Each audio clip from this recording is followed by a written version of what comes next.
মৃত্যুর সময় যখন মানুষের আত্মা বের হতে থাকে তখন তার কাছে 5 জন ফেরেশতা আসেন। প্রথম ফেরেশতা তখনই আসে যখন তার আত্মা শেষ নিঃশ্বাস পর্যন্ত চলে যায়। তাকে প্রশ্ন করে, আজ তোমার শক্তিশালী শরীর কোথায় গেল? যখন আত্মা পুরোপুরি বের হয়ে যায় তখন দ্বিতীয় ফেরেশতা এসে বলে, আজ তোমার ধন দৌলত কোথায় গেল যেগুলো তুমি জমা করেছিলে?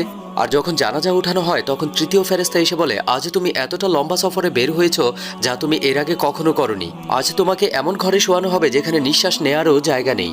আর যখন তাকে কবরে শোয়ানো হবে তখন চতুর্থ ফেরেশতা এসে বলে, কাল পর্যন্ত তুমি জমিনের উপরে চলাচল করেছো আর আজ জমিনের নিচে শুয়ে আছো। কাল পর্যন্ত তুমি হাসছিলে আর আজকে কান্না করছো। কাল পর্যন্ত সবাই তোমার সাথে ছিল আর আজ তুমি একা। যখন কবরে মাটি দেওয়া হয় আর সবাই চলে যায় তখন পঞ্চম ফেরেশতা আসে, বলে তোমার সব আপনজন তোমাকে ছেড়ে চলে যাচ্ছে। যদি তারা থেকেও যেত তাহলেও তোমার কোনো সুবিধা হতো না। আজকে তুমি হয়তো জান্নাতের সুসংবাদ পাবে আর নয়তো কবরের আযাব।